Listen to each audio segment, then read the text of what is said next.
I'm gonna Yeah, give you a hard time with your last name though. You know, I'm still trying to Kirkendall. She does it all. Kirkendall. She does it all. That's cookie easy dough. to remember. It You used to know, be. huh? It used to be Brown all the way around town. Now Kirkendall does it all. Let's get it. Where did you get this? You Oh just no. have this. Let's go. Let's do it. Oh Where'd you get no. this from? Just got it. It was there.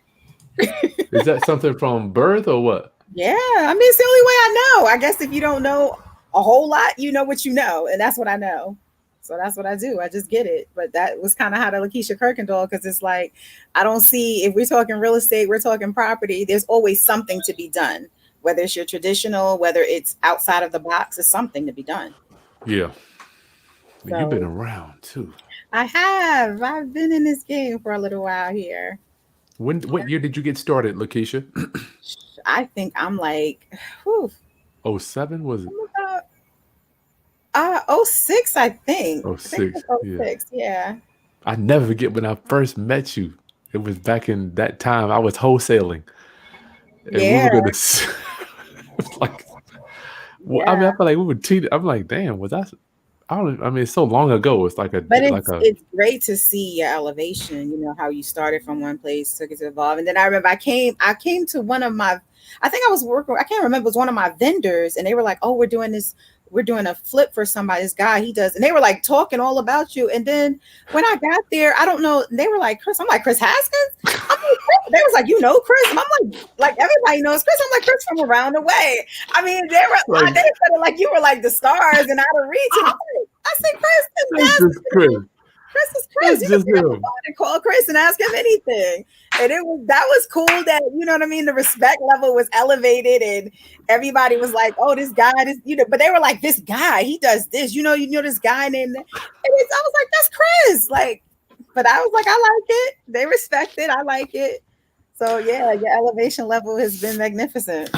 I'm crying, dude, because I'm like, Lakeisha, you call me anytime. He's like, what up, doc? You know, it's like, Yeah, and that's it's what I like mean. So it's like, for you to be like, no, it's this guy named Chris. You're like, well, Chris Haskins, like, everybody's Chris. I mean, he's everybody's Chris. He'll help everybody on every level. that is so funny But to me. that's the beautiful thing about this business, though. Like, wherever you're in it and however you're moving, it's a full 360. You will see that person again, maybe on a Damn whole right. different level. So it's really nice that the respect is always there. Good business is always there, Yeah, so that when somebody picks up the phone, there's no hesitation to call you and to work with you. yeah, So I think yeah. that's a wonderful thing. Roundup. Thank you, my landlords and my people that are just want to do tenant placement. Thank you for joining us. This is Chris Haskins. My mission and ministry is to raise your financial literacy through real estate investing and entrepreneurship. In doing that, I get to just hang out with some amazing people. Lakeisha Kirkendall, aka formerly, I mean, it's been a while. I guess I'm so old. I keep thinking about your last name, Yep. Kirkendall. Your Yes. property manager. I brought her on here, y'all, because I'm putting together my training course, and I'll go over that in a minute. But Lakeisha, just give my rounduppers a little bit of your background. I know you just done everything in real estate, but just give them a little bit of your background. I started like 05, 05, 06 in selling real estate. Came from a customer service background, wasn't doing anything at a moment, and someone said, "Hey, what, you'd be great in real estate." And I'm like, "Really? Why?" And I didn't see it, but they saw something that they said I could actually grow in, and I did. So I was a selling agent, listing and buyers, first time home buyers. I love them. I used to be a VHDA instructor. So Nice. been very rounded with it, worked with the grants from the different cities. And then I had a lot of investors that I worked with. One of the reasons why was because I would go into certain areas of the city people weren't really fond of, because the housing prices was very low. But for my investors, if they could bet, $30,000 houses, they buy three or four for me at one time. Yeah. So to me, I made up in volume what I didn't make up, on a large sale. Price. But Yeah. with my investors, once they bought those four from me, they also turned around and remodeled them and sold them. Then I Mm. started to get a lot of investors who were not in the state of Virginia. And then I became their eyes, their ears, and their everything. Like, I brought and sold so many houses via video and chat. It's amazing. People would come in. Wow. 3 years later, and like even my home inspectors, they would be like, is the buyer coming? And I'm like, no. And they were like, well, Lakeisha, does any of your buyers come? And I'm like, my investors are not here. And they trust me enough to know that I'm giving them genuine work. And then of course they can pick any home inspector they want. We used to work with pretty much the same one, however, and we'd send over our report. And then sometimes maybe like 2 years later, they'd call me and say they were coming in, they wanted to see what they own. And they'd be like, this is really nice. And then everybody was kind of looking like, how do you not know what you own? And it's because they never seen it in person. But that was how. But once I started, because it was just something that I did, like I'm about facilitating. So if you need help getting this done so we can get to the bigger picture, I'm just going to do it. I don't worry about the all in between stuff. After I started doing that so many times, I realized that was actually a business, property management. Yeah. And that was where I got that from. So all of my investors that were out of state who wanted to buy these properties from me and then needed a tenant, then I was able to service them twofold. And that's how the property management grew. And so I have my own property management company, Desirable Management, located in Hampton. Mm-hmm. I do still sell and list properties as well, but property management is my primary focus because I guess everybody say with real estate, you find your passion. That's my passion. I've also been able to work with some amazing programs. I'm working with her right now. That's my newest program. And that's a shelter. That's a program for battered women and abused women. And they do placement. But obviously, they may come with challenges that traditionally they're not able to go out there and find housing from. We get together and we come up with collective solutions. And just because I do work with a lot of agencies that will provide security deposits and first month's rent, second month's rent for people, even with that being the case, that's not where it stops for me. We have to have a game plan for success. I don't want you just to give me someone and say you're giving me them plus 2 months rent, but we don't have a game plan to make sure they can actually sustain that. Stay in it. Exactly. And so like with one of the programs, we said, hey, they're going to agree to advance X amount of dollars. I'm like, okay, but the tenant still needs to contribute as well. Number one, they have something in the game. Number two, it puts them in an advantage because they're always ahead. There's no lose situation for them. And so we've made great strides with that program and with the other ones as well. And me coming up with solutions with Section 8. I've always worked with Section 8.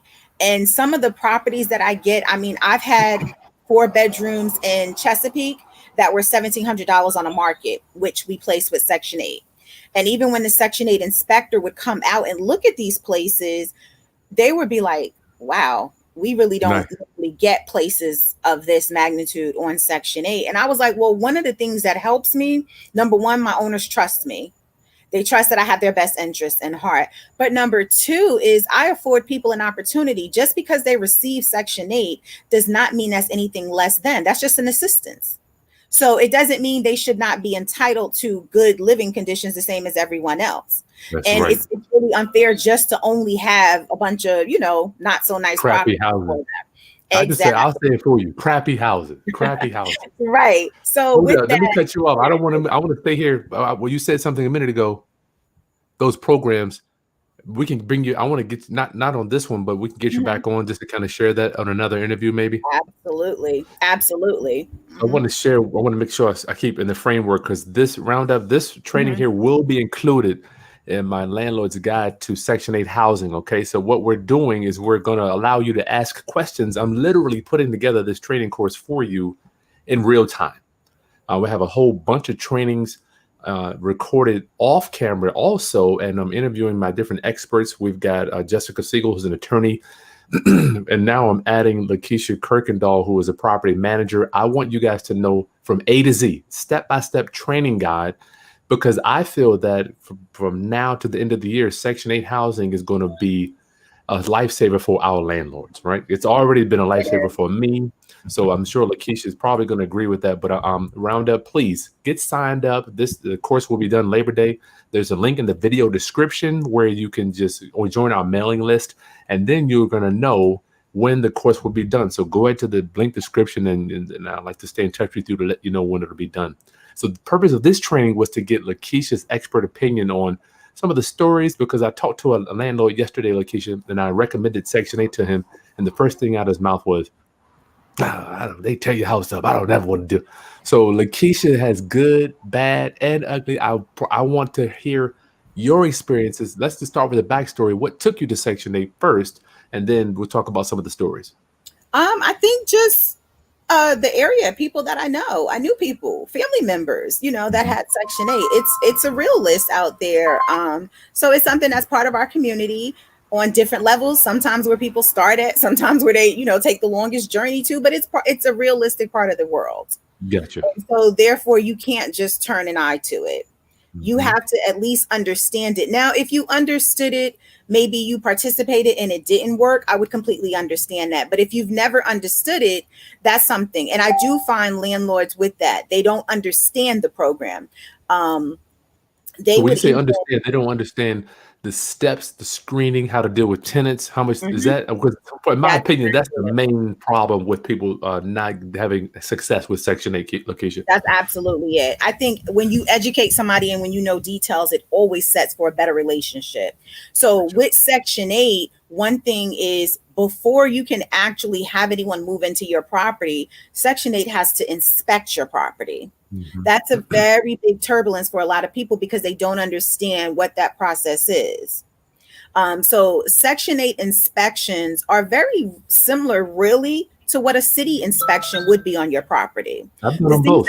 Section 8 are the same things that the city would actually require for you to actually have done to your property. Now, with Section 8, I will say certain cities are a little bit more entailed. So I'll use Hampton because from my personal experience, I do find that Hampton is probably the most detailed, I'll say. I love Hampton too. When people say that they have, like crappy properties, I don't understand how that's possible for Hampton, especially because their inspectors are so thorough. Now, here's one thing about it, though. That inspection is for your initial move-in and then every year after that. Yep. If you know anything about renting property, 6 months could be a whirlwind of a difference for somebody. So one thing about a Section 8 inspection, like things that you have to look forward to, they check things, sometimes what I would call simple things. You ever close your closet door and you push it in, but it doesn't latch. So you can push it in, but it'll pop back out. That won't pass for Section 8. All doors must latch. So that's something very, very minor. You address the strike plate. But if it's not done on a Section 8 inspection, they will fail your property. Something else as simple, inside your kitchen sinks, you must have those drains to catch the food. That's part of a Section 8 inspection. You wouldn't even think of that. For your tub, you also must have that drain. That's part of a Section 8 inspection. All your windows must open, close, and lock. Now, that seems like, really, that should be a given. From being also a real estate agent who sells property, you will be so surprised at how many people never open windows in their house. If you think about it, people heat and air, so you don't open your windows. So one of my things, whenever I'm talking to an owner about a new property, I do my walkthrough and I just do the basics to give them an idea of what is going to happen, what we're going to thoroughly look for before we're getting that property ready. I picked up a window one time and this window slammed so hard that it broke my nail. Oh, wow. And it also popped out.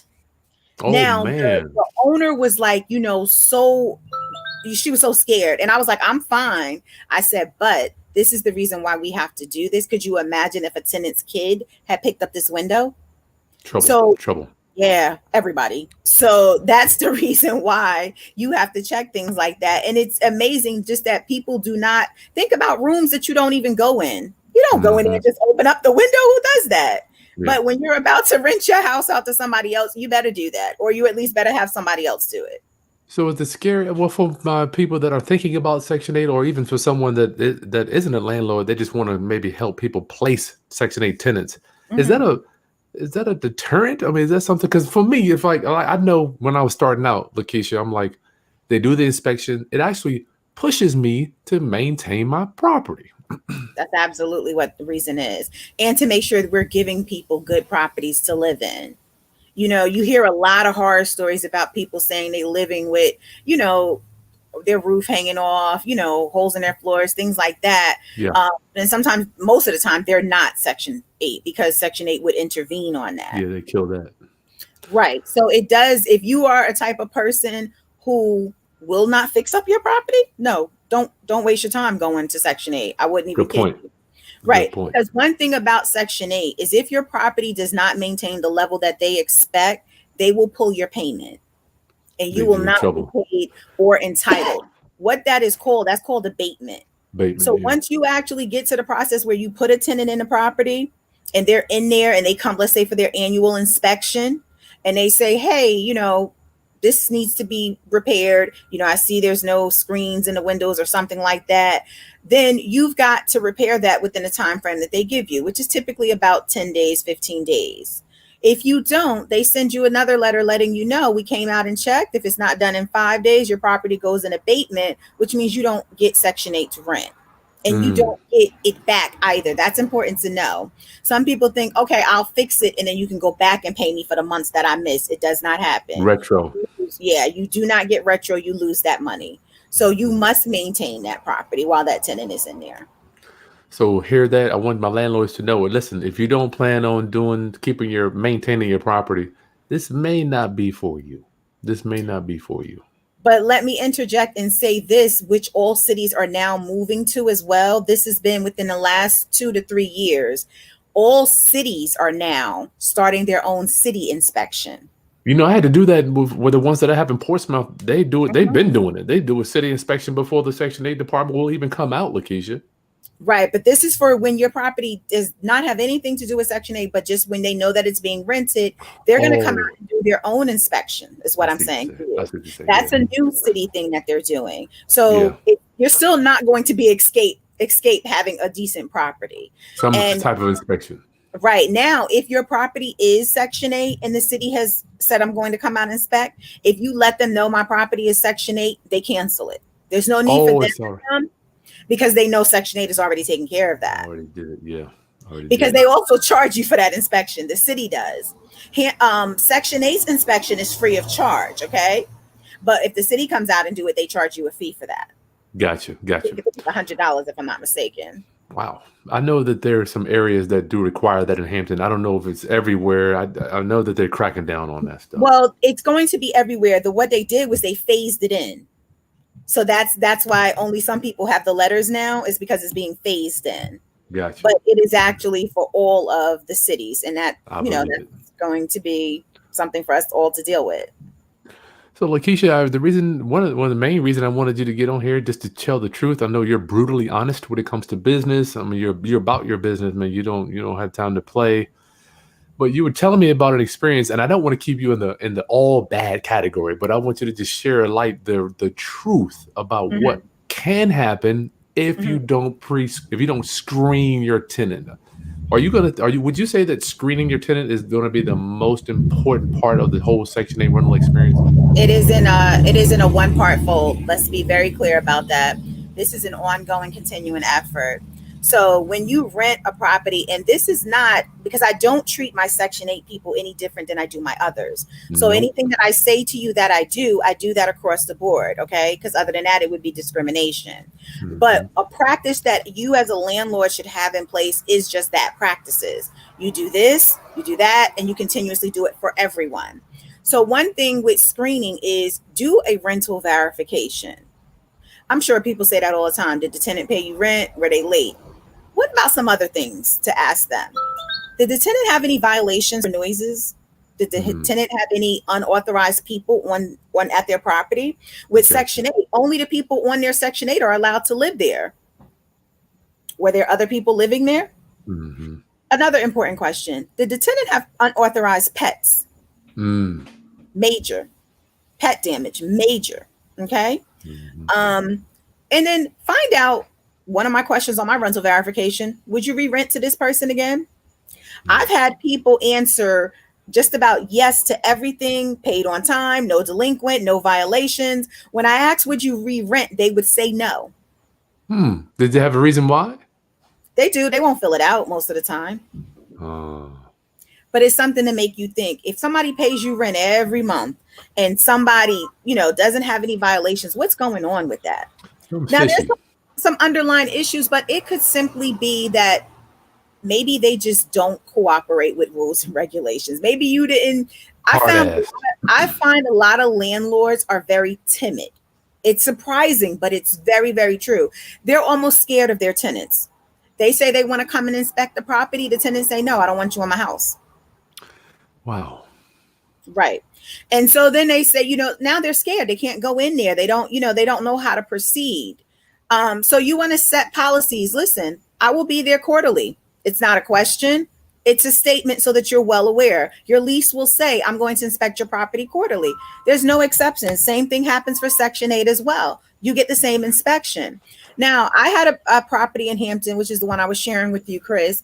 Yeah. Very, very nice property. And I rented it out to Section 8. And you want to go ahead and do that one now? Is that the one we're going to do now? Yeah, you want to jump into it? Yeah, let's do it. Yeah, might as well. Yeah, go ahead. I just want to make sure I'm following you with the pictures. Okay, so I had a property that in Hampton that I did with Section 8, and I did my regular inspection as I normally do. Before she moved into that property, we had some repair work to do, so it delayed her move-in. Man, that young lady was on top of my head. She was like, I need to get in here. I need you to get this done. And we worked with her. We worked closely with Section 8 to say, hey, look, it's over the weekend. I'll be done on Monday. Can you send your inspector out to check it then? Just so we can all work as a team to get her in there. And we did so. She was not even in there. I'm going to say, I think she was like on her 6-month mark. And we were doing an inspection. Man. During this 6-month mark is one of those inspections that you talked about that you're doing to be proactive. This is nothing that's required. This is nothing that was required. No. Because Section 8 is only going to come yearly. Gotcha. They only come yearly. So me as a property manager, I need to come more than that because I need to know if there's anything before your year is out. Wow. So if you are looking at some of the photos in the property that I had sent you earlier. Let's do it. I'll bring them in. Yeah. Okay. Well, give me the story. Before I do this shot, give me the story. Then I'll bring the pictures in. So the property was completely Hold up. painted. No. What? Before you moved her in, how did she get in? What did you not ask her? Well, why are you pushing me? What's the rush? Because I usually when people are pushing me, I'm always like, okay, let's slow down. I'm sure you're the same way. She had a social service issue that she needed assistance with. Okay, so yeah, it was a little bit confidential, social services, but everything was verified. Okay. Everything was verified. So we move her in. Okay. We come through our regular inspection. We're like, no, I think I first did because sometimes I'll do my drive-by just on my exteriors, Always before I drive by. I want to see. Are you going to recommend that for everybody, Lakeisha? Everybody, let me tell you what you're going to find. Those raggedy blinds. I hate those blinds. They get cracked. The blinds are just like leaning lopsided. They're all broke off. Now, mind you, this particular house had 20 windows in it. Okay. It's a big house. We had put brand new blinds. Now, let's be clear. We all know that Lowe's no longer sells the blinds with the strings, which means the more expensive ones are the ones you have to put up. So now we got to spend more money on these blinds. 20 new blinds in the windows. All right, fine. Wow. Looks fabulous. They're nice white blinds. I come by and I think like every single window that I could see were broke. And I was like, how is every blind broke? Right. So, of course, yards not cut. That's another one of my qualifications. We cut the yard before you move in there, but I deal mainly with single family homes. So there is a very big difference in what you as a tenant will be responsible for in a single family home. No one will be there to cut the grass for you. So the grass was extremely high. I was like, wow, okay. I go back to my office. Hey, it's time for us, let's get this inspection done. It doesn't look good from the outside. We go inside to find that they had a pet. Pets aren't allowed unless you clear that with us. Okay, well, it's a bunny rabbit. Is that something that maybe I could live with a bunny rabbit, right? Okay. The bunny rabbit doesn't live in a cage. The bunny rabbit gets to live throughout the house.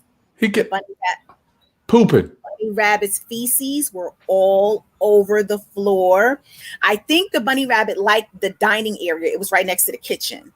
So all of the, whatever you call the stuff you're supposed to put on the bottom of the cage, I guess to help him feel at home in his room, they sprinkled that all over the floor.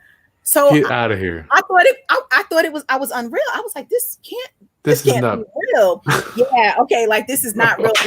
This bunny rabbit do this. All right. I walk through the house. I go to the back. 6 months in. We're 6 months in. You did all your checks, right? But you did all your checks. I mean, our previous landlord loved her.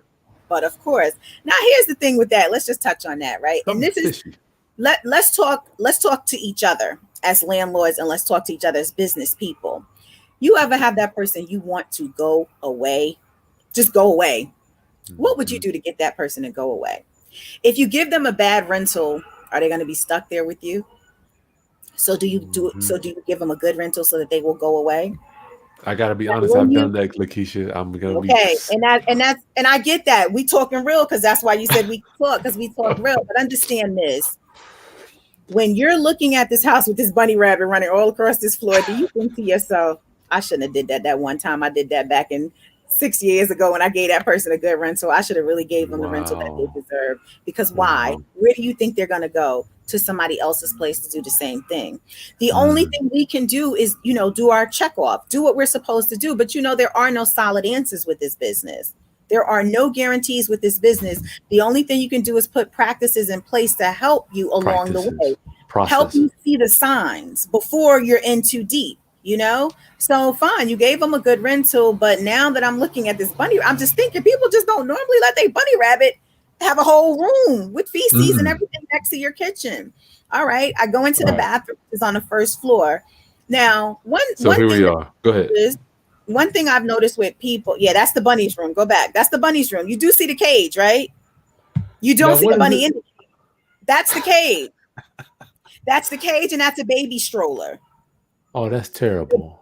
That the brown stuff on the floor is the stuff that you sprinkle at the bottom of the bunny's cage, okay? But since he doesn't like the cage, we're gonna sprinkle it on the floor. These are brand new floors as well. Brand new laminated floors. And I don't know if you can see or not. There's these little, go back one thing. There's these little black looking pellets all over, which is the bunny. That is the bunny's feces, okay? Just chilling on the floor. Well, I mean, it's his room. That's what he do. You can't tell that bunny how to live in his room. That's what he do. So let's go to the next photo, which I think is the bathroom, right?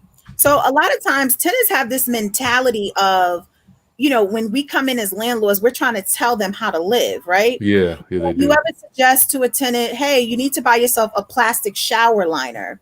They're thinking, this is my house. I don't have to have a shower liner if I don't want to. Well, what happens is when you don't have that shower liner, all of your water goes on the floor. Yep. You may not be able to see it all the way, but right there where those tiles are, you can start to see some of the paint starting to look like it's crumbling. That whole wall was wet. That whole wall was wet from the water from the shower. Rolling over here. That is correct, but that's not the bad part. Where you see that the strip right underneath the tub, when you step there, you sunk. Why? Because all that water also ran to the floor itself, and the joists underneath the floor were just all getting wet. Now we're talking about structural damage to your property. So this is caused by a dollar shower. Now, when I move people in, I'm actually buying shower liners and putting them in a little gift bag for people. Or you're giving them to them. Oh yeah, I am now. Yeah. Wow. Yeah. I mean, it's like it's $1 shower liner. I mean, it beat me, having to fix this floor, but it's the thing. You go in there, and if you say to your tenant, hey, you need a shower liner, they don't understand how important that is. Yes, this is their house, and maybe they don't want to close the curtain, but you not doing that is letting water eat up the wall and the floor, where your whole tub could eventually fall underneath there, if the security of your floor is compromised. So that was a very expensive repair for us. It doesn't take much. So what I've learned, Lakeisha, it doesn't take much for water to ruin wood. Is that where is this 6 months here? Yeah. Yeah. Gotcha. But this is a 4-bedroom house, okay? Which typically means what? If you've got 4 bedrooms, you probably have a number of people in your family, right? It's normally not really 2 people in a 4-bedroom house on Section 8. So you probably have a lot of people in this family, which means constantly. A lot of showers. Right. A lot of showers. So that is eating at the floor, the wall, the safety of everybody. God forbid anybody steps on this floor gives. Yeah. We're talking safety. We're always talking and thinking safety for everyone. People who are in the house, people who come to the house, we're always thinking of that. This is the kitchen stove. The little drawer pan where you keep your stuff at. I mean, under the bottom. That's the tray at the bottom. Look at the stuff on the edge of it. That's like grease. 6 months. 6 months. Wow. 6 months. You know what? They do a lot of cooking. They do cook a lot. They don't. It's a lot of people. You gotta cook. Now, me, I'm a food lover, so I get it. Let's get to the snacks, but you've also got to be able to clean up. And again, when we're doing our inspections, this is something. I mean, we've had a lot of pushback. Tenants are, who do you think you are to tell me I have to clean my stove and my oven? Mm. We are the owners of this property, and we have to tell you this. Yes, of course, we can spray some easy off on that, and we can get, that cleaned up for you. But here's what happens. Don't you think the person we hire to clean that is going to charge us extra because of the amount of grease and, stuck on Good food? point. Good point, Lakeisha. Good point. So if I come in there and I tell you at, 4 months, 5 months, hey, let's get this oven clean, then that way, if you are leaving at the end of the year, it shouldn't be as bad. Now, if you've never cleaned that oven for the entire year, that cleaning person. Whoa. What? You might have plugged your phone up. Yeah, I can hear you. Okay, hold on. My screen went all the way blank. Wait a minute. We can see you live and clear. Let me re-announce who you are. We got 85 people on here, Lakeisha, while you get that straight. All right. Can you see me? Because I can't see you. I see you good. If you want to leave and come back, I'll bring you back in. Okay, let's do that because I have nothing on my screen. Sorry about that. I'm gonna kick you out. You come right back. Okay. All right, remove. Round up, homies. Thank you for joining us. This is so cool, hanging out with Lakeisha, right? Where is it at? She got some more pictures for you too. Let me get those pictures. Round up. Thanks for joining us. I've got Lakeisha Kirkendall. She's a property manager. This is going to be the training. Get your questions answered. Will be included in the step-by-step guide to for the landlord's guide for Section 8 housing. I'm putting it together now as we speak. It will be done for Labor Day. I'm honored to serve you. I'm so honored. So this is going to be one of the modules along with Rosanna Roden Jackson. She is a housing specialist. She's been a housing specialist for 20 years, since 2001. And attorney Jessica Siegel will also be on the course. If you go to the link in the video description below, you can sign up and get notified when the landlord's guide to Section 8 housing will be done. I want you to make sure your rents are coming in. I don't want to be coming. The holidays are coming. People are going to get real funny with money. So sign up so you can get notifications for my landlord's guide to Section 8 housing. Thank you. Lakeisha Kirkendall, can you see us? I can't, but if you can see me, I'm just going to keep going with it. Oh, no. Okay. We'll round up. Get your questions in. You said, I won't be able to see your questions. Okay. Well, you'll just if you can read it to me. Yeah. Okay, cool. You know me, I'm going to just keep going with it. I'll keep trying to get back in. So what we were talking about last, we were talking about like the kitchen and, let's make sure they clean up, because after a year of them being in there, your regular maintenance turns into a very big expense. You got another one here? Hold up. Let me do that. How about that? Can you see us now? Lakeisha? Oh, no. I don't want to lose her. Hold up. Yeah. I can hear you now, I think. Let me see. Yeah. But I think I make it twice. I can hear you now, I think. Yeah. But I think I make it twice. I can hear you now. Yeah. You here? Okay. Can you see me? I'm here. Can you see me? I can see you. All right. Okay, great. Gotcha. Okay, cool. All right, I'm going to kick that over now then. We got both. All right, you got two phones.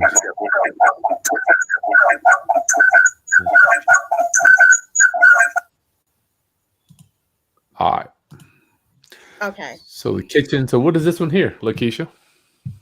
Okay, so those are my blinds again. You see at the top, my blinds are all damaged up there. And so now what was interesting is how I conduct my inspections is I'll come in, I'll take pictures of the things that I need fixed. We'll go back, we'll send you out a letter. You might forget if you have a lot of things, and we'll say to you, hey, we need this, and this fixed. While we're there, we're going to talk to you about them. What the young lady said to me was, well, I'm not going to replace the damaged blinds now. I'll do that when I move. If I replace them now, my kids will just tear them up again. I said, unfortunately, that's not how this works. Here's the reason with that theory, right? I told you we had about 20 windows in there. Now, if I'm waiting for you to replace these windows and I've got 20 windows to replace, the blinds, what if you haven't paid me any rent? Your security deposit would have to go to your rent. That doesn't take care of my blinds that you've damaged. So it's not a good idea to just say, I have a security deposit. I'll wait until they leave. You never know what they're going to leave like. If you And then let's go back to that one right there. Which one? Go to the next one. Okay. Okay. So what you're looking at there is crayons. The kids were drawing on that. Now, mind you, this unit was painted before they moved in. I think this house is about maybe 1,800 square feet. Wow. If anybody knows, you do know it's not cheap to get 1,800 square feet painted. Okay. So if that was painted 6 months ago, there's no reason that I would have to do anything except a little touch up when they leave out if they were leaving in a year. 6 months. But if your kids are drawing with crayons, I've got to repaint that, which means you as the tenant are responsible. A lot of times tenants are under the notion where the landlords have to paint when I leave anyway. Yeah, they do. When you go to court, let's be clear, there is a level of wear and tear that the judge will not make them responsible for. Crayon will never fall in wear and tear. Gotcha. Okay. That's terrible. So this sounds like it's just a parent issue thing here. I don't judge anybody. I just judge how you have my property. Oh, so you don't even, okay, you just like, man, it is what it is. Nah, one thing about me, if anybody knows my demeanor, a lot of people feel like I'm nonchalant. I feel like let's stick to the facts. Gotcha. The fact is you've drawn on my wall that was 6 months painted. I do need you to fix that. My blinds are broken. You don't want to replace them because the kids will tear them up again. I'm going to leave that to you and your kids. But when I come back, I do need my blinds replaced. Wow. Okay? Wow. I'm not going to get into the specifics. Now, this is the oven. Yeah. Again, somebody may say, this is my house. I don't feel like cleaning my oven. Once again, if this is what your oven looks like and you don't put 6 months. No lies told here. Good Lord. So if you drop something and you don't clean it and then you cook on top of it, that's what happens. I mean, everybody's oven is dirty. I'm not trying, gets dirty. Let me say that. I'm not trying to insinuate anything about like the person. All I'm saying is if you dirty it up, fix it. If you break it, fix it. That's the point that I'm getting at. Of course, we've got our lazy days. We don't want to maybe pick up something or whatever, but at the same time, it can't be an ongoing issue. So again, as I say to you, my process is when I come there and I see something that's not right, I give you time to fix it. So I'll give you about 15 to 20 days and then I'll come back. Mm-hmm. The reason that I took that picture is she had not changed her filter at all. So that thing was caked up. Now, this is a big, big problem for landlords. When the tenants don't change the filter and then the tenant calls and says, my heat is not working and my air is not working. And then the company comes out and they tells you, I have to clean your coils. And that's $175 fix for you. That's a good look. That's a good company, right? That's the discount company. $175. Right. But if they come and then now the owner is paying that because why? You're saying, well, my coils that's, inside the unit doesn't really have anything to do with the tenant. Not so. Not if this thing is caked up with filth that is caused by the tenant. So now the tenant would have to be responsible for that. So we've enrolled our tenants in a Filter Easy program where they get filters delivered to them. I was going to ask you, we give them the filters. I wanted to see what you do. We have them delivered. You know why? Because this is what's funny. We used to put them in the property before. And when we come back at the end, they're still sitting in the property. Same ones. Right. So if we put it on your doorstep as a delivery, it kind of triggers you. Oh, I got to pick this up and take it in the house. So you come up with different things. But yeah, at first we said the thing, we can go to Lowe's. It's cheaper for us to buy the pack for the whole year and give it to them. And they still don't change it. So that kind of is like it creates some motion. They're picking it up, tearing it inside. That's genius, Lakeisha. I like that. Ground up. That's give her a thumbs up for that one. That was cool. Yeah. So, but it's important that our landlords know that. And it's also important that our landlords hold these tenants responsible for that. Mm-hmm. And then when they change those filters, have them clean those grills as well. Yeah, just wipe it. This photo that you're looking at here, some more crayon on the door. This is the hallway door. This is not happening in my house, by the way. And I'm just like, somebody's butt's going to get towed up for this. Listen, however we parenting, I don't know, but I can tell you that. Tired. Yeah. And so again, so more of my blinds. So remember, I'm like saying to myself, dag, like all of the blinds that I can see are damaged. So what's really sad about this whole case here, what's really sad about it is After I gave her the 15 days to fix this and I came back, nothing had been fixed. Oh, she said, I'm the boss up in here. I run this thing. So then the next step, unfortunately, is I have to evict. That's terrible. On Section 8, Lakeisha.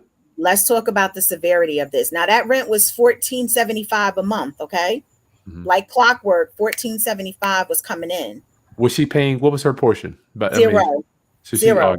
So landlords, this is a big challenge for Lakeisha and her business and any landlord. You're going to get rid of an income stream based on the condition of the property. Go ahead, Lakeisha. I'm sorry. So I had to make that decision. It's not a hard decision for me, but you got to go. Neither.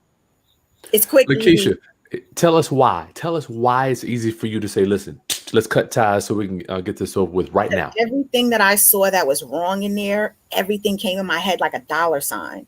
Ching, ching, $10 for these blinds. Ching, ching, $10 for these blinds. Ching, ching, $10. Water, wood, I got nervous. How much are we talking about? How much damage is caused? The fact that I gave you time to fix it and you didn't shows me a lot as well. Number one, if I should never initially come in and see like your bunny have his whole feces and everything on the floor. That's absolutely. You were coming. That's correct. All of our inspections are at least a week out. Our lease says we have 48 hours to give you. We never give anybody 48 hours. We always give them a week out. The reason is I don't want to come and have to tell you what to do. That's more work for me. I've got to take the wrong pictures. I've got to go back to the office and type up your letter. Now I have to come back out here to your property. That's 3 more steps for me. Why do I want to do that? I would want, if your house was messy before I got there and you cleaned that stove and that's wonderful for me. Clean it up. And if that's all it took to kind of get you jump started, then we have a great partnership here. But when I come there after you knew I was coming and your house looks like that, and then I come back for a re-inspection and your house looks like that, you just don't care. Yeah, they didn't care. So so a lot of landlords would say, but that's $1,400 coming in. Yeah, not me. And that would be that landlord who's never calculated the cost of the repairs after they moved out, because the 14 does not cover it, especially if you have a mortgage. It's not like a free and clear 1,400. You've got a mortgage to pay on that. But still, so what your property's going down, whether you got a mortgage or not. Shoot. Absolutely. So it's an important factor not to let the dollar sign move you. A lot of people and landlords, you'll hear, like you said, Chris, when people are saying to you, "Here, I got security and first month's rent. Can I move in tomorrow?" Absolutely not. Oh, no. And you're going to take even longer to be screened. Yeah. I mean, that's really how it goes, because everyone knows it's a screening process when you're renting. So landlords, when someone is trying to move in with you like that, you've got to take a second to understand what's going on and what you could be at jeopardy for. If they are getting a sheriff removal somewhere else, and that's why they've got to be in this place, you need to understand what happened. There's always an exception to every rule. But from my experience, I'm going with what my gut tells me, and I haven't been wrong yet. And so it's really important for my landlords to just don't let that dollar sign move you, because the end dollar sign will hurt you. Yeah. So we've got 90 people on here listening to you, Lakeisha. Thank you guys so much for joining us here. This is the Landlord's Guide to Section 8 Housing. This will be in the module. So if you have a question for Lakeisha to ask, I would love for you to ask it. That way we're covering it all. Lakeisha, we talked about a little bit. I don't want... You had to evict this tenant. Me too. I've had to evict one Section 8 tenant. One. It was bad. You know, I'm like, I've been down that road. But let me ask you, is this common or is this uncommon for you? I'm gonna say my problems with Section 8, I would say maybe 30%. Okay, so the majority is okay. The majority are okay. Absolutely. Yeah. Like I said, I do have properties, Virginia Beach, Chesapeake, Suffolk, Newport News, Hampton, that I have Section 8 people in. And they are amazing. I found that out too. I love them. I love these people. I have landlords who say to me, "Okay, can we only get Section 8? I'm like, I can't do that. You know, like as a business, there's no way I can say I only want one kind of person. So I always have to let my landlords know I will open it up to everyone, you know, and we will best fit candidate is what comes in. But I've had such success that is what one of my landlords want. He only wants Section 8. Now, I've been fortunate enough that every time we put it out there, they apply first and, are approved, and we've been able to continue it. But we've had, minimums. I've had one of my landlords with a Hampton property. At the end of the year, she was doing her taxes, and she said, well, normally you get like these write-off things. And I'm like, well, what do you mean? Like repairs? And she was like, yeah, because I don't see where you sent them to me. So I said, okay, let me look. I pull up her repair list for the year. And I said, well, the only thing that we had to do was we had to get a refrigerator fixed. I was like, so if I don't make a repair throughout the year, I don't have anything to send you at the end of the year except what I did. So that was my Section 8 person for, that 1 year. We only had like a refrigerator repair. And we had that lady for about, I think, 3 years. 3 years. And the only reason that, she had to leave was because the owner was ready to sell. Gotcha. But she was an amazing case. I mean, when I used to go there, it was funny because her and I love like the little DUIs, how you build things. And she would like build like these, what do you call them? Like these benches in the backyard out of the cement, the concrete, where you put the sticks through, and she painted. And I'm like, I've been watching that forever. I just didn't know how it would come out. And then the neighbors would, come over and look at it too. But whenever I see people like moving into properties, and Section 8 or not, and I see them do little things like plant flowers, fake or real, it always brings a joy, because I say they're going to take pride in where they live. Yeah, that's true. And that, that goes for wherever and whatever the property is. Like I said from the beginning, I work with properties all over, good areas, bad areas, and some of my not so good areas. When I go in the house, though, immaculate. Take care of it, right? It's good people in those bad areas. Absolutely. Yeah. But one thing, as investors, what we can do, and you asked before kind of like how I started with the Section 8, and I said, because it's life, it's who I know, it's what I know, but it's also beautiful when I'm able to help those people come out of those areas into some of my different areas. That's beautiful. Moving them in a different demographic. Exactly. And why? But we started here, and they can take their Section 8 with them. I can easily sell that to maybe this higher end property. The owner wasn't so cure. The minute I say they've been a tenant of mine for 3 years with no problems, that owner is golden with it. Gotcha. So if I can seriously co-sign that, then you're in there with me. And that's a beauty of it. And, I explained to her owner, this is guaranteed rent. And owners ask me the same question. Lakeisha, what if they messed up my stuff? Okay, they're getting out the same way anybody else would. One thing to focus on when you're thinking about Section 8, and it's a very unfortunate situation, but back to that young lady that I evicted. When you evict somebody from Section 8, they are in jeopardy of losing their Section 8. That's a really big key. So if you think about this, Section 8 pretty much is a lifelong thing, or can be for people who qualify, right? Yeah, so think about that. You could have housing assistance, let's just say for 10 years, right? Do you want to mess that up over one rental? Yeah. You and I didn't work out, in this business arrangement. Okay, do the right thing by the property and move on and be done with me for this 1 year, and continue to use your Section 8 for 10 years to come. Versus you do the wrong thing, like tear up that property, and now I have to evict you. And also, landlords, whenever you're working with Section 8 and you're having an issue with a tenant, document. The photos that I send you guys also were turned into Section 8. The violation letters of, hey, I did a property inspection and this is a violation, that was turned into Section 8. Because Section 8 also has to validate why they're going to pull that away from that person. Why they can no longer get a Section 8 voucher. Gotcha. Well, you document. Did this, but landlords, you have to validate that. Document.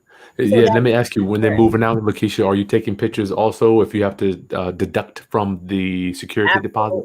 Absolutely.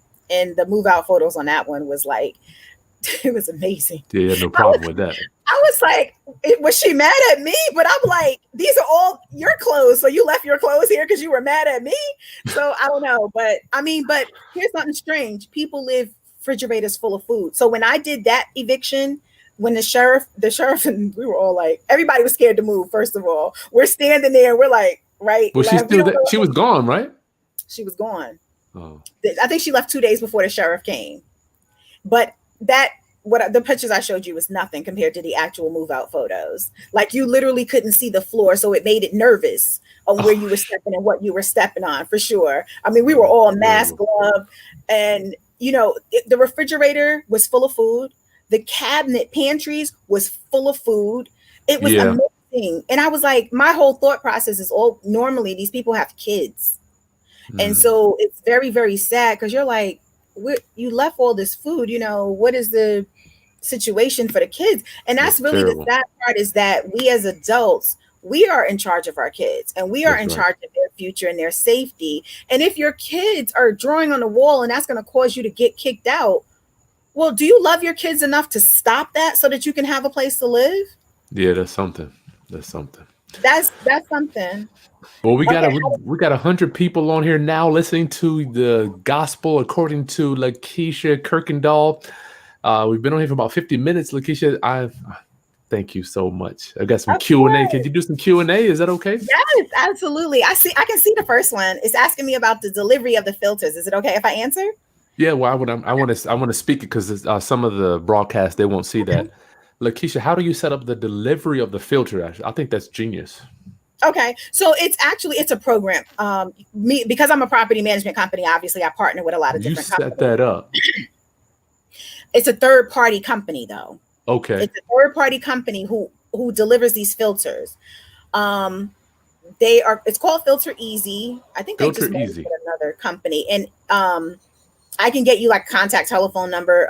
If anybody wants that directly, they can shoot me an email and I'll send it back to them. And it's like $15 a month. We do pass that cost on to the tenant. It's for their benefit. They would have to go out and buy their own filter anyway, but it sets it up to come every other month and they drop it off at the door. So what you have to do though, you do have to take notes of all of your filter sizes and how many filters you have. And so, because some places will have 2 filters. So when they deliver, they do deliver 2. But here's another thought for people. I like to keep it simple, right? Everybody shops Amazon. Amazon has an automatic delivery. Wow. So if it's I didn't know that. Yeah, they do. I deliver my own. The crazy thing is my house filter is I can't remember what size it is. Every time I go in Lowe's. Yeah, every time I go in Lowe's, it's not there. I wind up going to 3-4 stores and I'm not a store person. I set it up on Amazon and I set it up on delivery. And me myself, sometimes I'll get the thing and I'm like, oh, it's time for me to change my filter. I didn't remember. But they were sitting in the porch when I came home. So for my personal house, I use Amazon to deliver. Nice. That's a good question, Jackson. Brother in life, how much should you budget for the course? Brother in life, I'm not sure yet, my friend. It will be affordable though, brother. You know me. I don't get that. I don't charge much. There's no excuse to live dirty. That is true. Gerald Boone, the stove will break due to too much grease clogging in the pilot. Mr. Boone, you are correct. And as a landlord, those are the things that whenever you have vendors do repairs for you, landlords, build a relationship with them. Because anytime my vendors go out and repair things for me, their invoice is always specific. If they said that to me, pilot light damage due to excessive grease, that's a bill for the tenant and it's justified. If the pilot light failed and it was faulty, that's wear and tear that you, the landlord, have to fix. Good point, Lakeisha. Wow, that's an excellent point right there. Round it up. Get your questions in, my new landlords, or for this course, if you don't own a property, then I would say you could take the course and then do property tenant placement, because people, I'm telling you, and over the next few years, let me ask you, Lakeisha, where do you see this thing going regarding tenants paying rent over the next few months as we approach the end of the year? Not good, right? Well, here's the thing, and I'll be really honest. I was surprised. You see this every day. I do. I was very surprised that it wasn't worse than what it is as far as now paying. Yes. Mm-hmm. Yeah, now. I thought for sure that once this epidemic hit us, I thought for sure nobody was going to pay. I was like, how are we going to eat? Nobody is going to pay us. I am pleasantly surprised and pleased at the adulting that we did. What percentage are you getting, Lakeisha, if you don't mind me asking? Of my non-pays, I'm going to say 20% of my bill, of my portfolio. And okay. I'm like 200 doors is what I run. So 20%. Well, that's still, I mean, that's more than that's not That's more than the typical, correct? It's not really more than a typical. It's Okay. about average, honestly. Okay, so it's nothing that big of a change yet. No, I did not have that big of a change. Not at all. Okay, cool. All right.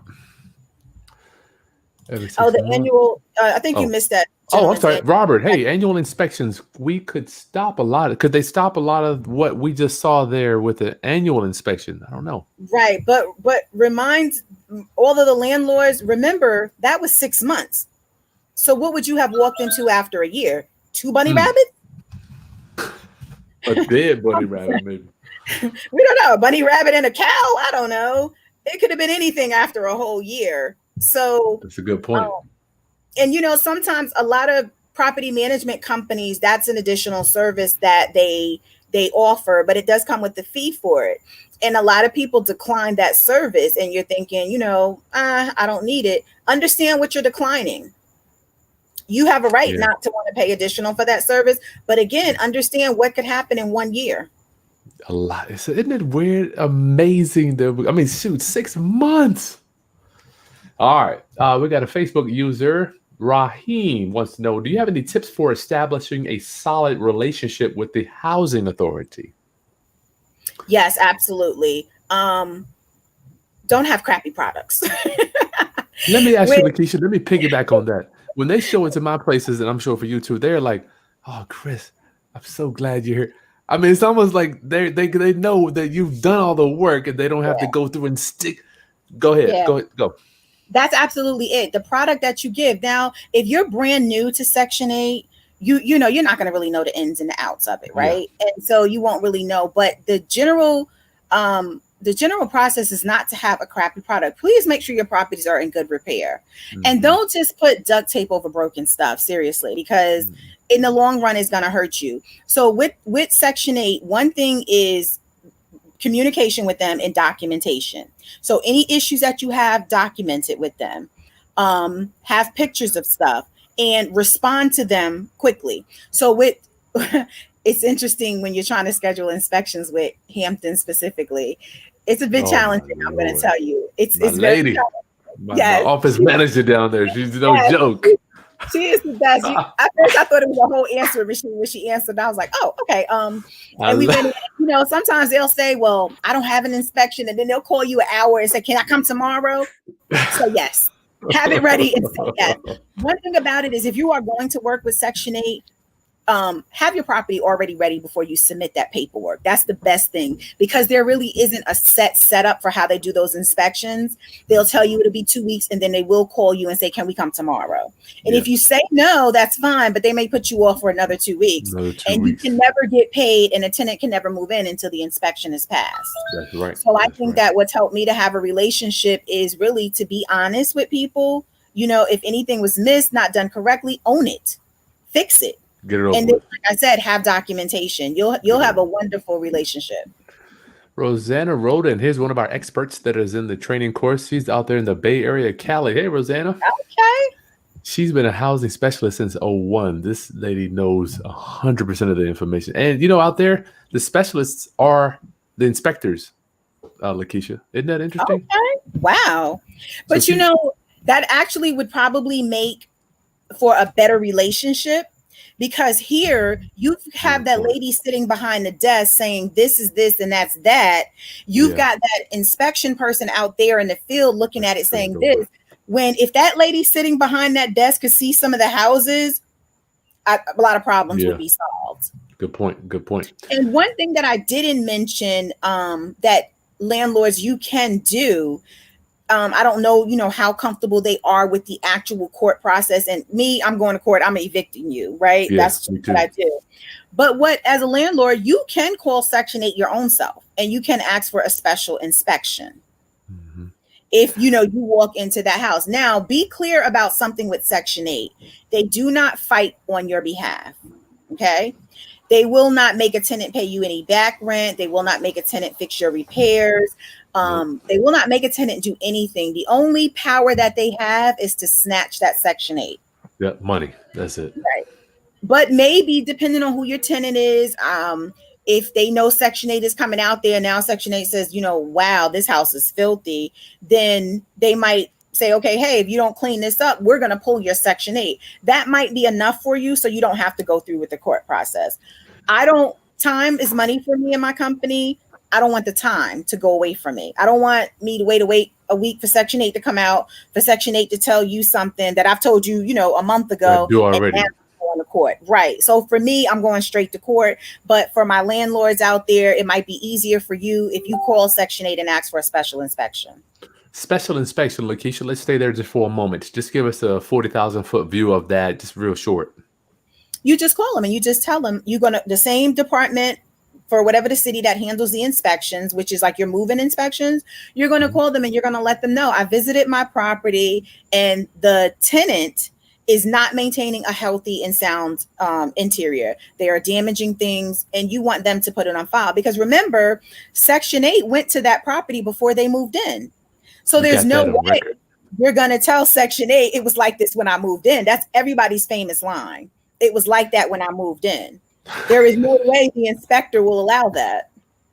Good point. Good point. I love it. Special inspection. Okay, you guys give her a thumbs up for that one too. That one slipped my mind. I've had special inspections called on me, but I never even thought about calling it on the tenant. Oh yeah, and they will call on you. Let's be very clear about that. If they want something done, they will call. And sometimes if they have, just been a problem, they'll try and bypass you and then just call Section 8. But it is a requirement that they must call you first. And, again, because we have software for our work orders, I can always show they have never even advised me that this was an issue. Gotcha.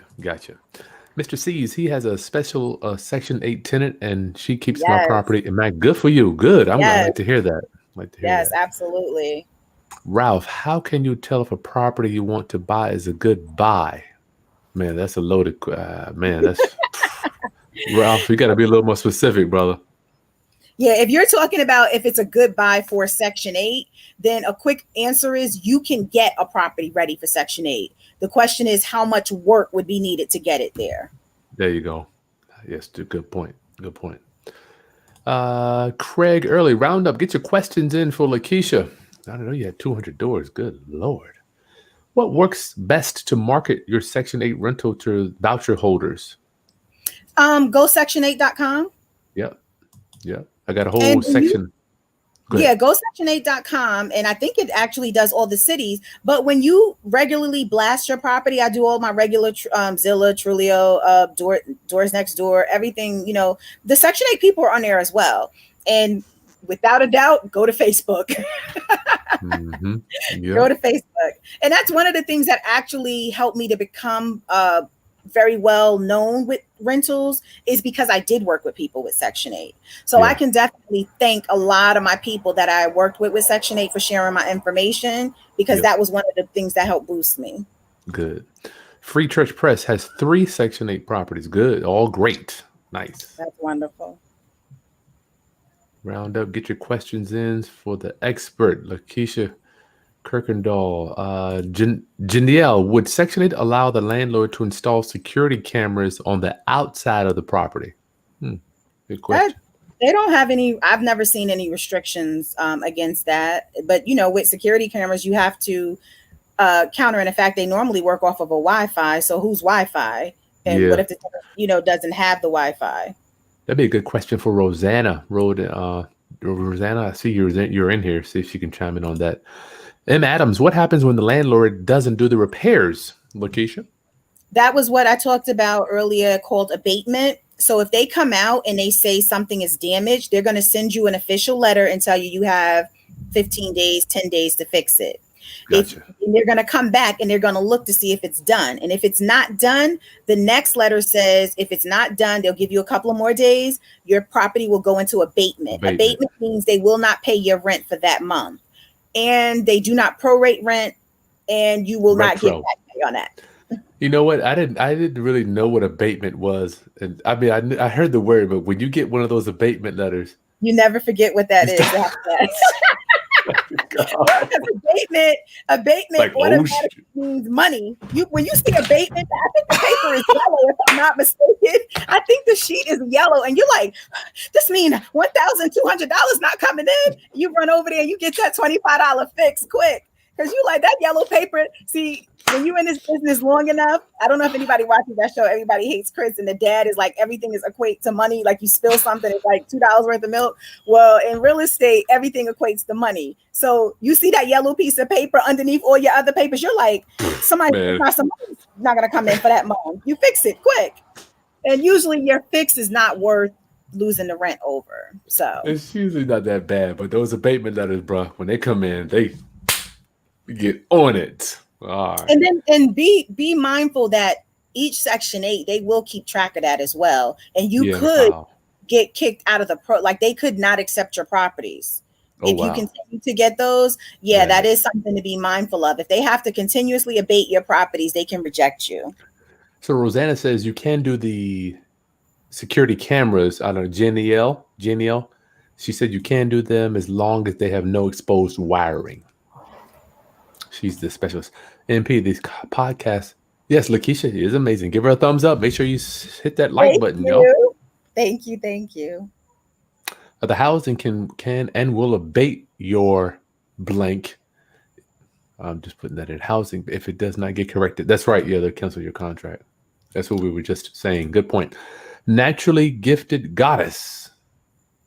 Looking to buy a first home, good for you, and would like to make it Section 8. I would within the next couple of years. How do I go about finding the information about the things that make Section 8 house acceptable? On their website, section8.com, they will have a check-off list of what they're looking for on their inspections. Gotcha. M. Adams, so would the tenant have to move or pay full rent? I'm guessing if they got abated. They would have to move. Mm-hmm. Janelle, Lakeisha, how long did it take for you to evict that tenant? That's terrible. That particular tenant was interesting. Somehow, that was a nightmare. It took me a while. It took me almost 60 days because once I went to court, she didn't show up for court, but then she got some kind of public assistance to like get her case reheard. I had an actual sheriff eviction where we were meeting that morning and they told me they couldn't actually meet me because the case was being brought back to court. I've had that done. Yeah, I call those professional renters. She knows the system. You can't, those type of people, you got to just get rid of them as fast, as easy as possible. Just get rid of them. Absolutely. Rosanna's answering question. Craig, hey, Craig, are the rents you are getting more, less, or the same as market rents? Good question for Lakeisha. They have to be the same. You can't, you can't like have a special rent for the Section 8. What you can do though, is you can be willing to accept less, but your initial market is going to be the same price, market value. Okay. Mm-hmm. If that particular person cannot qualify for that amount, let's say we're renting this house for $1,200, and because each one of their vouchers is going to be based on their own circumstance, although it might be a 3-bedroom, whether or not they work plays a factor in it. Whether or not they have any other contributing income factors plays in a factor in how much they can spend. So if you submit all your paperwork and then before they will come out and do your housing inspection, they'll tell you whether or not that tenant can get that rent. And I have definitely had a lot of times where they say she can't get this for 12, but if you lower it to 11, she can. Yeah, and we've lowered them too. Right, because you're saying $100 for some guaranteed rent, it's worth it. 12 months, right? I just look at the whole year. I'm like, man. And then you can always increase after your 12. And you can say, okay, I'm going to jump up $50 more, and now you back up to your regular rent. So you can do that, but you can't like specially, okay, well, for Section 8, I'm going to bump the price up. You can't do that. Yeah, good point.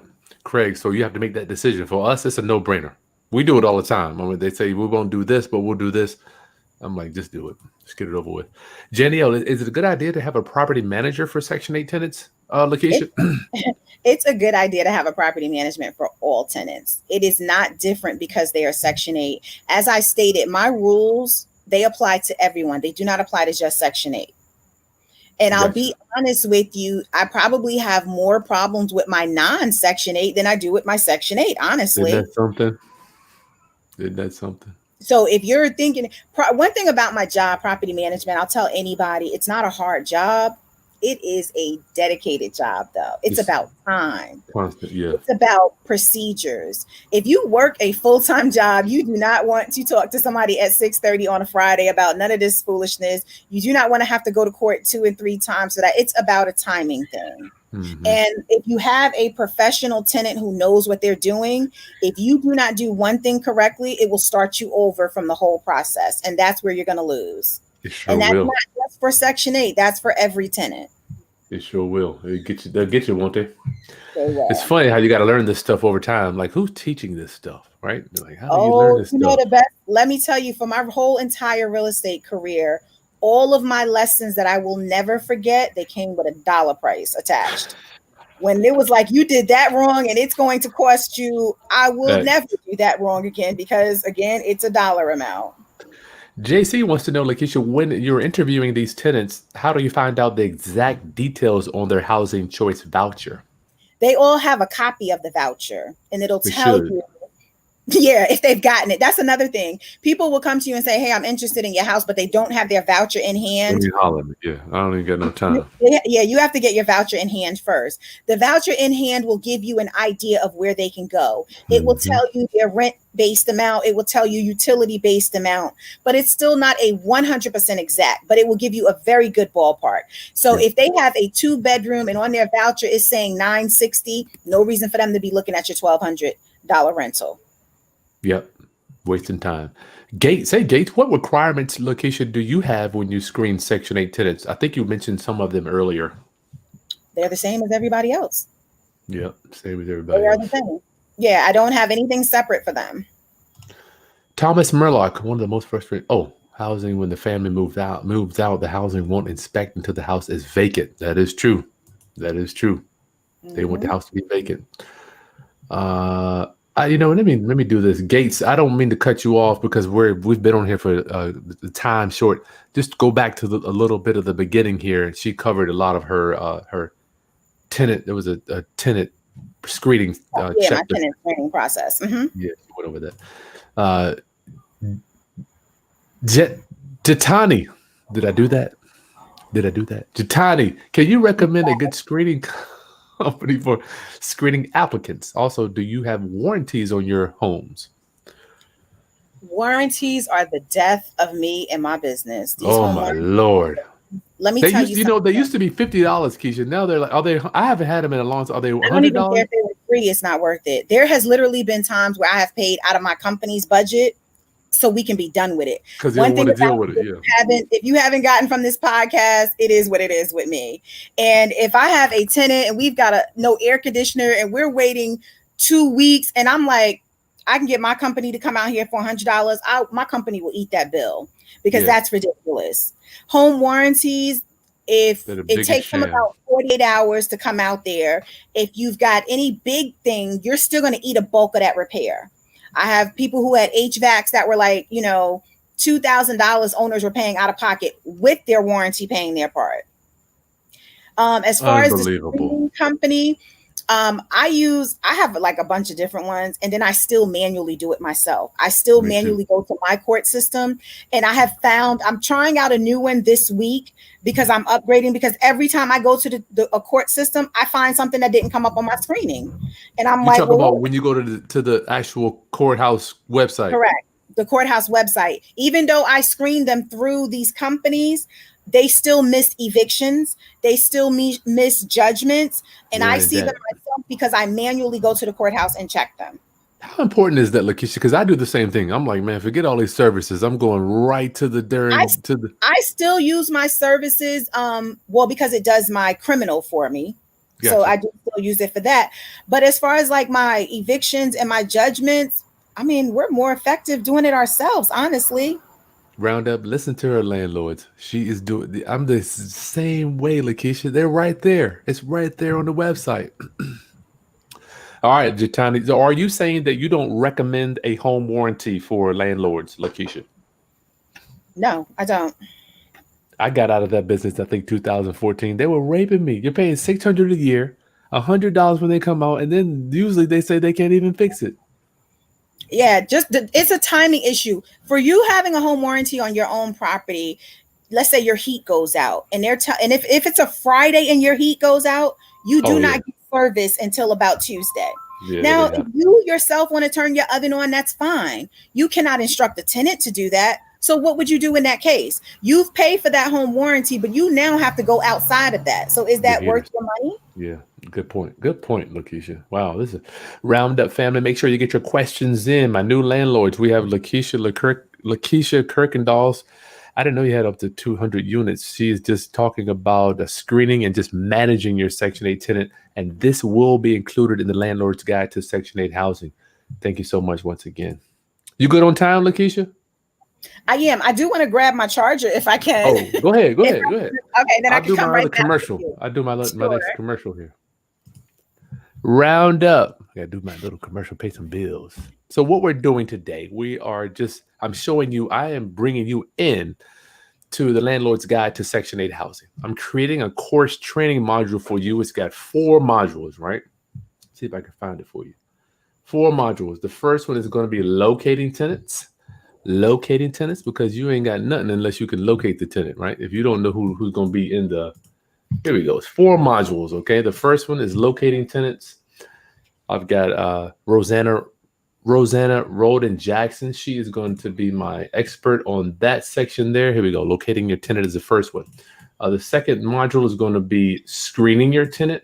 What are we going to do to screen these people? How do you screen them? How do you make sure that you have your ideal tenant?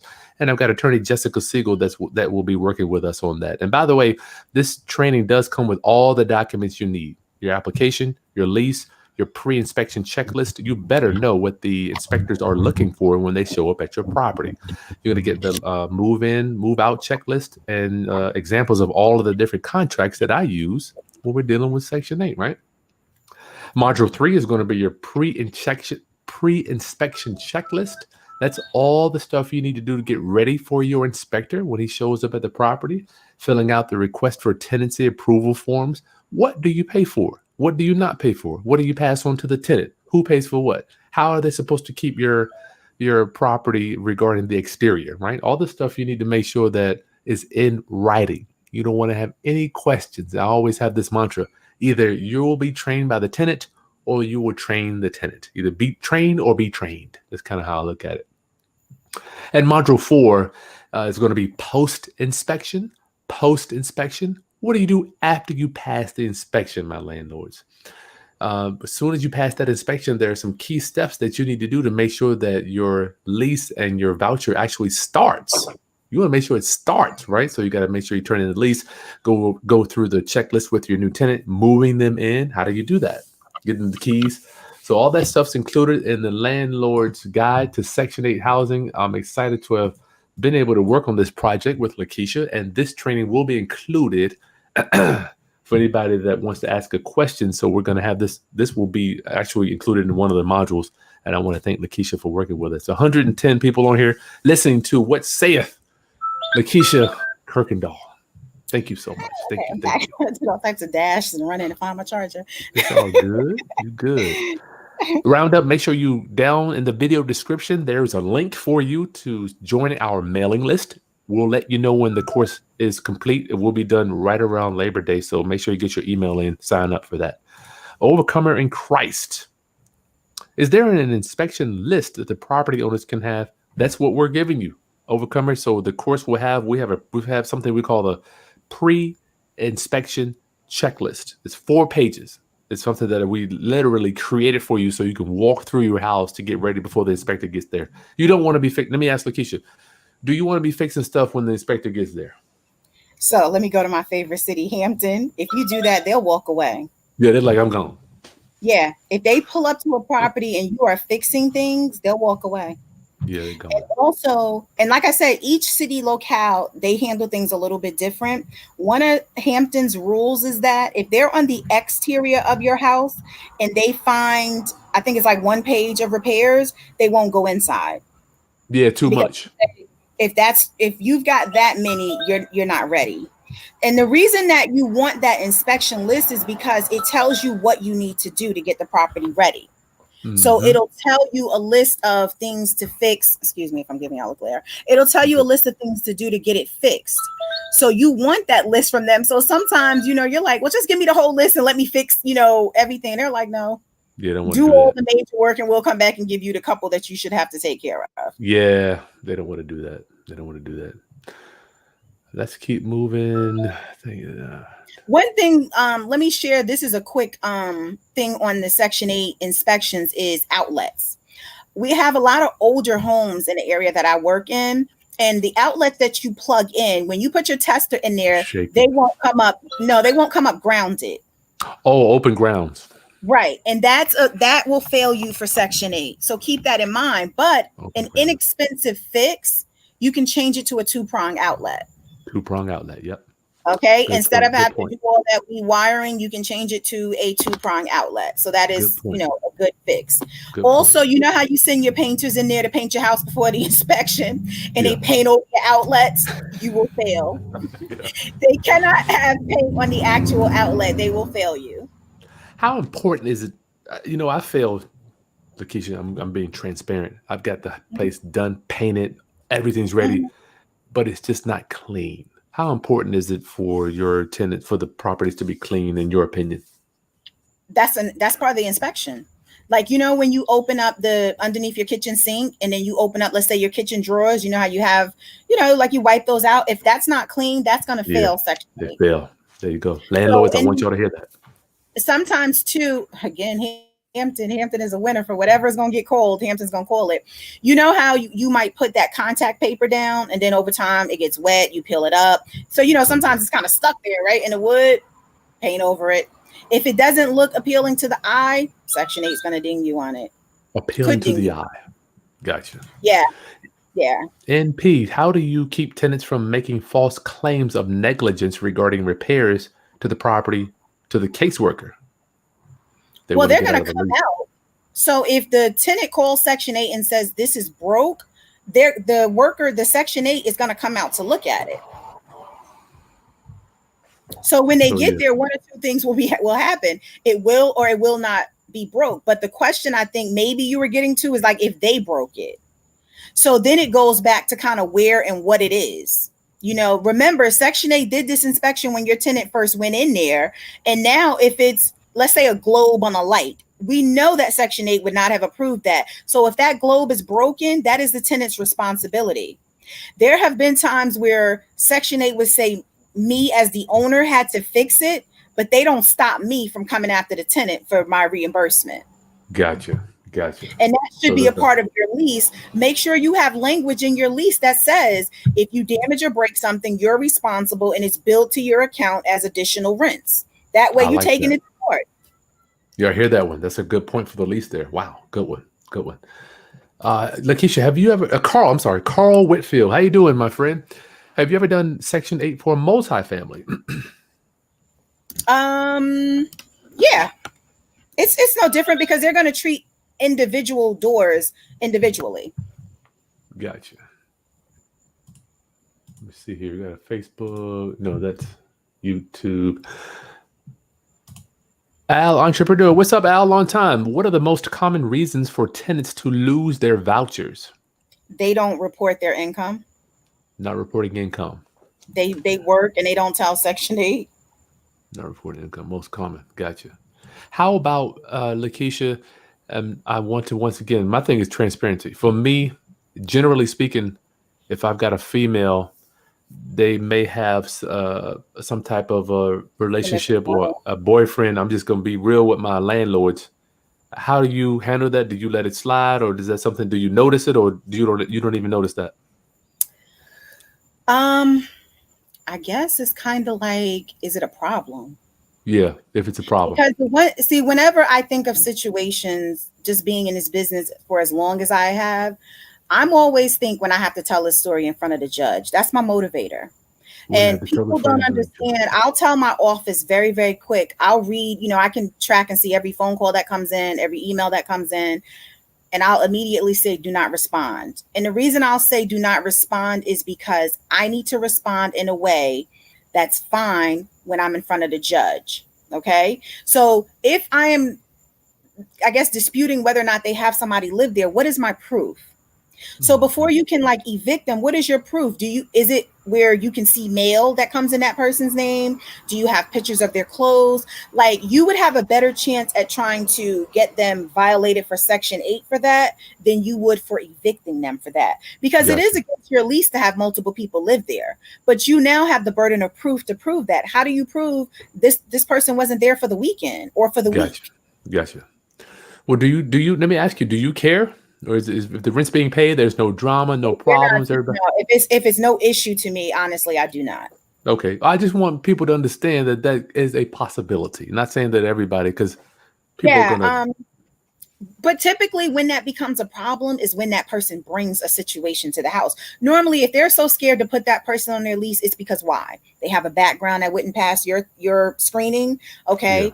That background includes shady activities that they're now going to bring to this property. That's going to be a problem. Well, I'm going to tell you. Go ahead. Go. No, that would be an issue only if it poses a problem. If they're there and they never cause a problem for me, I don't. Gotcha. Yeah, okay. Round up. I just want my landlords to know. Robert, they never repair. Oh, does your rules vary depend? BJ Johnson, does your security deposit rules vary depending on the Section 8 tenant? Absolutely not. And you would not want to do that. Let's be clear with something, and let's be very, very careful. Please do not try and make guidelines and rules for Section 8. You will find yourself in somebody's court for discrimination. Mm-hmm. So anything I say to you about them, it's again across the board for my business. Yeah. We don't have to look to say, is this person Section 8? We just know it's inspection. You need to fix this. I don't care if you only have $2 portion of rent. You still need to fix this. It has to be across the board, or it will be considered discrimination. Yep, good. Round up. Thank you for showing up. We got 110 people on here listening to Lakeisha talk to us. NP. Lakeisha, what software do you recommend for property management? So I've only used two. I first started off, as Chris said, to be transparent, I had a lined piece of paper. And it's so funny because that's how I do my checks and balances, and it works. Obviously, as you grow and you want to become more efficient, you will have to start. So the two systems that I've used was Buildium. And it was, I think, starting with like over 50 doors. I think it was the most budget friendly. Buildium will allow tenants to, make payments onto their portal. You can pay your owners electronically. You can keep online statements. You can have some great reports. I now use, which I've started using, I think I'm in year 2 of Appfolio. Now, I switched to Appfolio, which is higher in dollar amount, but it was a software for growing. I felt like as I grew, I would outgrow Buildium, and I felt like that was the perfect time to switch it over. Nice. With Appfolio, it's amazing. Appfolio lets my tenants make payments at 7-Eleven or CVS. So I don't take cash payments in my office. I've been stopped doing that. I used to make them go to the bank. So for landlords who, don't have the software set up, don't let tenants bring you payments. There's so many things that can go wrong with that. Before I did it, I would give them an account number that was for my bank, for the property management.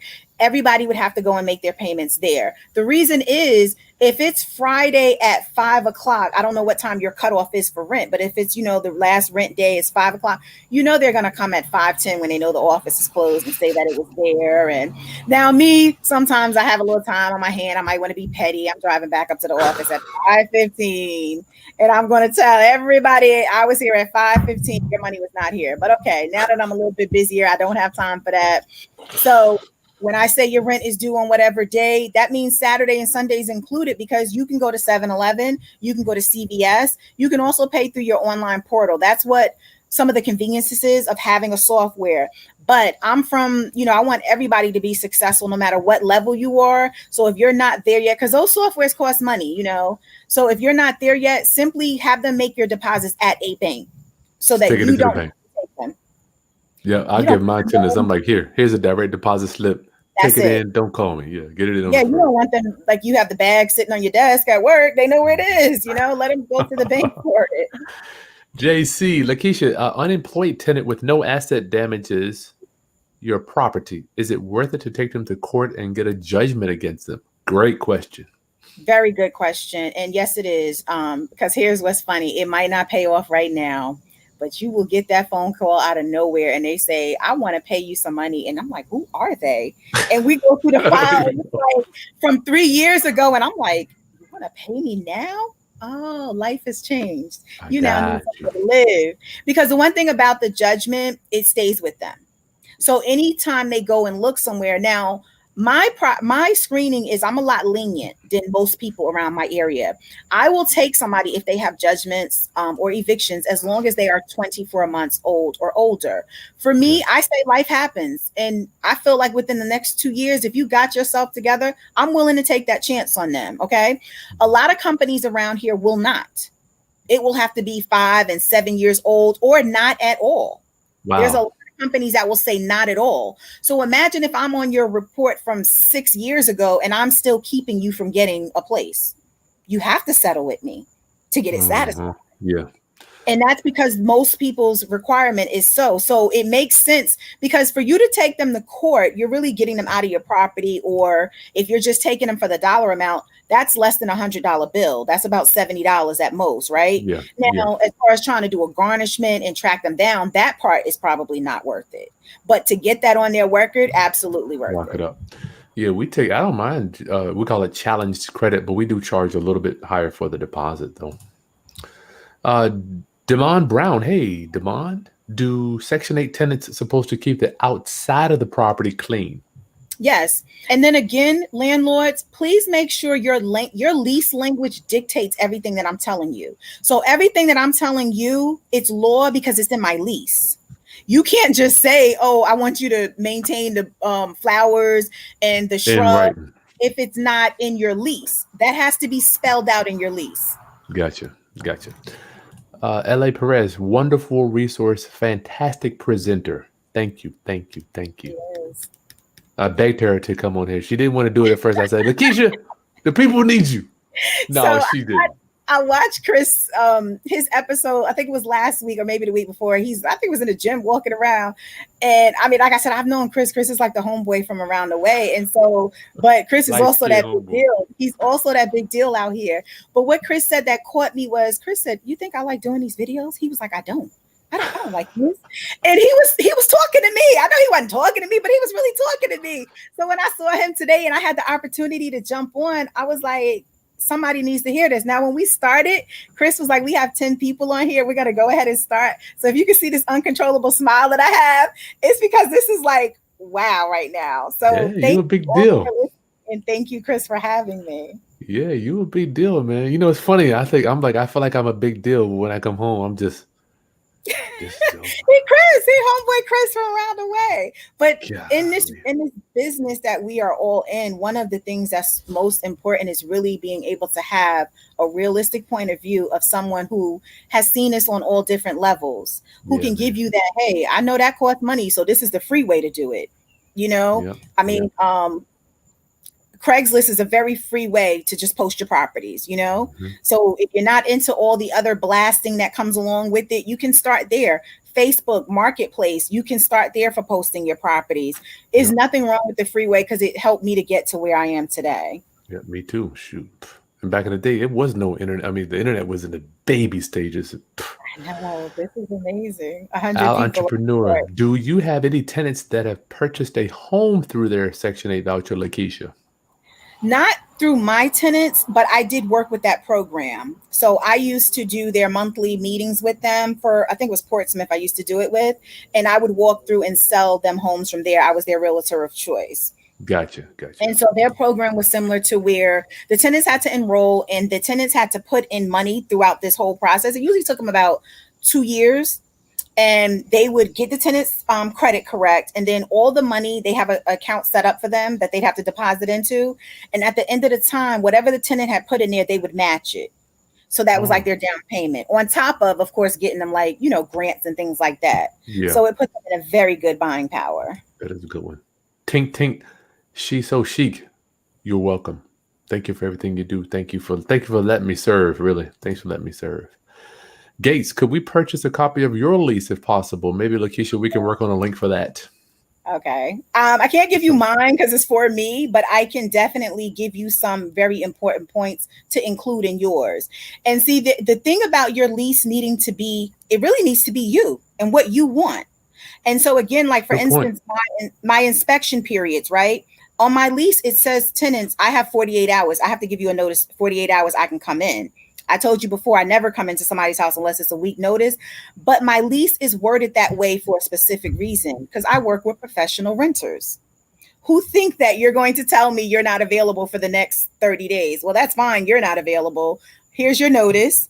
I'll be in there with my key in this amount of time. Wow. So my lease is not going to say that I'm going to come in after a week. I'm not going to give you that grace period. I'm going to give you the 48 hours so that if we're standing in front of that judge, Your Honor, my lease says I can come in 48 and I've gave them a whole 10-day notice.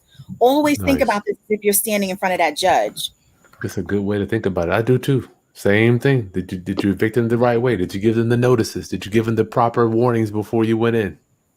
Yes, and please make sure your notices are according to your city. This is so important. The first thing they're going to ask. The first thing they're going to ask. And here's the one thing, they're even changing the court process. So for us here in Virginia and Hampton, well, you all know that before you evict somebody, you have to give them a written 5-day notice. Okay. Virginia. Rounduppers, that's Virginia only now. You got your own stuff in the other states. Virginia. So in Virginia, you have to give them a written notice, and it has to be at least a 5-day notice from the time you give it to them, then the time that you can actually file. You also have to have language inside that letter that says whether or not you can still proceed with the eviction if you get money from them. If that language is not in there, you will not be able to proceed with that. Yeah. Now, one of our cities, which is Hampton, when you're filing the paper, you've got to bring that letter when you're filing it. The rest of our cities don't require you to bring it when filing, but you have to bring it to court. So that's something to keep in mind. So you'll have to learn each court system from wherever you are, but that's important. JC, the Section 8 tenant voucher has voucher for full rent amount, but they are unemployed and have no money to pay for a security deposit. What do you do, Lakeisha? I'll tell you what I do. They've got to figure that out. There's a couple of programs that I refer to. They can see if they will participate, but I don't do anything to facilitate that security deposit, me personally. Gotcha. So that's Lakeisha's answer. JC, I tell you, I will work with people if they don't have the full security deposit. We will let them have payments, or we'll work out something. I've even exchanged doing some of the repairs for a security deposit in the past. So it's up to you to determine how you want to handle that. We made it, Lakeisha. We made it. Okay. Great. At the end, final thoughts for the 100. Still got 100 people. Oh, I got to do my last commercial before I let you go. Hold up. Do my last. Oh, there it is. Roundup. We're going to let Lakeisha go. Make sure you sign up to get on our mailing list. Go to the video description so you'll know when the landlord's guide to Section 8 housing is coming out. It will be here within the next 2 weeks. I'm honored. So make sure you give us your email address. And I'm going to have some goodies for the people that join up and support our mission for the first few days. This is how we do. You show me you appreciate me, and I show you how much I appreciate you. Thank you. Lakeisha, final thoughts for anybody that's looking at the Section 8 voucher, housing choice voucher system, not only for a landlord, but somebody who wants to just help other people place tenants in their units. Work with the program. For all the craziness that I've just told you about it, I still take it. So think about that, right? If I tell you it's crazy and I still take it, why? It's a great way for owners to get their payments consecutively. But I promise you, even before that, when you get that one person that you see move up from Section 8 and go off and then buy a house, and you help elevate that, there is no other reward that you will be satisfied for. When you go into that house to do an inspection and that house makes you want to go home and clean your own house because it's just that remarkable clean, you'll know this is the right thing to do, not to judge somebody because they have a voucher, but they are entitled to the same privileges that we all have. So if anybody asks, should I? Yes, you should. You should work with it. Protect yourself as you do with anything else. Gotcha. Okay, my new landlords, make sure you subscribe to the channel, like the content, share with anybody else that's thinking about getting into the Section 8 business or even into the rental business. Sign up below so you'll know when the Landlord's Guide to Section 8 housing is coming out. And I'll talk to you guys soon. Bye, everybody. Lakeisha, you hold tight for a second. Oh, okay.